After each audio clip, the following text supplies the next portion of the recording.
নমস্কার বন্ধুরা, আমার এই ছোট্ট চ্যানেলে আপনাদের সবাইকে স্বাগতম। আমি আজকে গাটি কচু দিয়ে আপনাদের ইলিশ মাছ রান্না করে দেখাবো। আশা করি এই মাছ রান্না করা দেখার পর আপনাদের ভালো লাগবে। তো গাটি কচু দিয়ে ইলিশ মাছ রান্না করার জন্য দেখতে পাচ্ছেন একটা থালার মধ্যে আমি দুটো ইলিশ মাছ নিয়েছি। তবে বন্ধুরা আমার দুটো মাছ লাগবে না, আমার একটা লাগবে, তার জন্য আমি একটা রেখে দিয়ে এই একটা মাছ আমি কেটে ধুয়ে পরিষ্কার করে নিয়ে তারপর আপনাদের দেখাচ্ছি। তো এই দেখুন মাছটা কিন্তু কেটে ধুয়ে আমি পরিষ্কার করে নিয়েছি। এখন এর মধ্যে দিয়ে দিচ্ছি স্বাদ মতো নুন আর একটু হলুদের গুঁড়ো। এবারে নুন আর হলুদ দিয়ে এই মাছগুলো খুব ভালো করে মাখিয়ে নিতে হবে। তো এই দেখুন মাছগুলো কিন্তু নুন আর হলুদ দিয়ে আমি খুব ভালো করে মাখিয়ে নিয়েছি। এখন আমি এই মাছগুলো ভেজে নেব। তার জন্য একটা কড়াইতে দিয়ে দিচ্ছি সর্ষের তেল। এবারে গ্যাসের ফ্লেমটা বাড়িয়ে দিয়ে এই তেলটা খুব ভালো করে গরম করে নিতে হবে। যখন দেখবেন তেলটা খুব ভালো করে গরম হয়ে গেছে তখন একটা একটা করে মাছ দিয়ে ভেজে নিতে হবে। মাছগুলো দিয়ে দেবার পর কিছুক্ষণ পর যখন দেখবেন একদিকটা হয়ে গেছে তখন অন্য দিকটা উল্টে দিতে হবে। আর উল্টে পাল্টে এই মাছগুলো একটু ভালো করে ভাজতে হবে। তবে বন্ধুরা এই মাছগুলো কিন্তু ইলিশ মাছ কিন্তু খুব একটা বেশি ভাজার দরকার নেই, হালকা ভেজেই তুলে নেবেন, তাহলে ইলিশ মাছের স্বাদ ও গন্ধ দুটোই ঠিক থাকবে। দেখুন সবগুলো মাছ কিন্তু আমি উল্টে দিলাম। উল্টে দিয়ে এই দিকটাও আমি একটু ভালো করে ভেজে নেব। তো এই দেখুন মাছগুলো কিন্তু আমি উল্টে পাল্টে খুব ভালো করে ভেজে নিয়েছি। মাছ ভাজা হয়ে গেছে, এখন আমি এই মাছগুলো তুলে নিচ্ছি।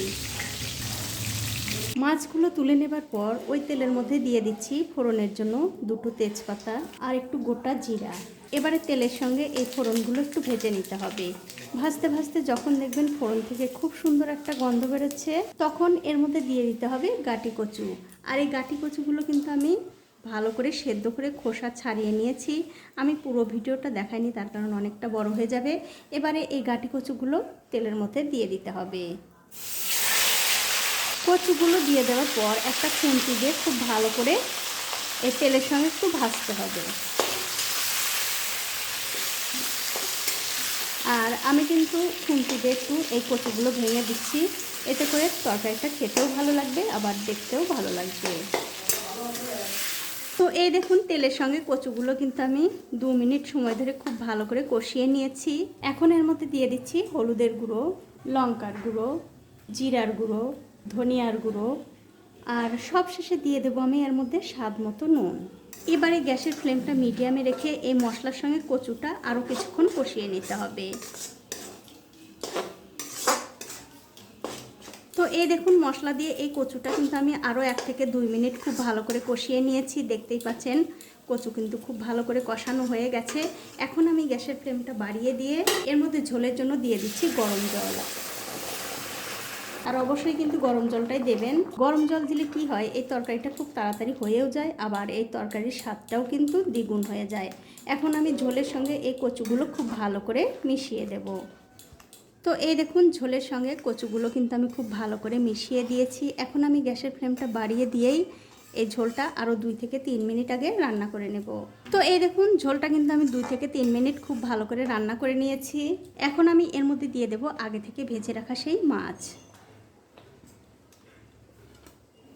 মাছগুলো দিয়ে দেবার পর খুবই হালকা হাতে এই ঝোলের সঙ্গে মিশিয়ে দিয়ে একটা ঢাকা দিয়ে 5 থেকে 7 মিনিট এই তরকারিটা আমি রান্না করে নেব।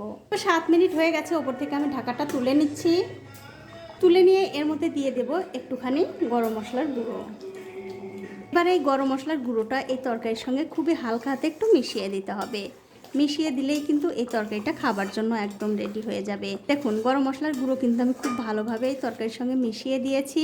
এখন আমি গ্যাসের ফ্লেমটা বন্ধ করে দিয়ে আপনাদের একটু পরিবেশন করেও দেখাচ্ছি কতটা সুন্দর হয়েছে। দেখুন আপনারা অবশ্যই একদিন হলেও এইভাবে ইলিশ মাছ দিয়ে গাটি কচু রান্না করে খেয়ে আমাকে কমেন্ট করে জানাতে ভুলবেন না আপনাদের কেমন লাগলো। তো বন্ধুরা আজ এই পর্যন্তই, দেখা হবে অন্য কোনো নতুন ভিডিও নিয়ে।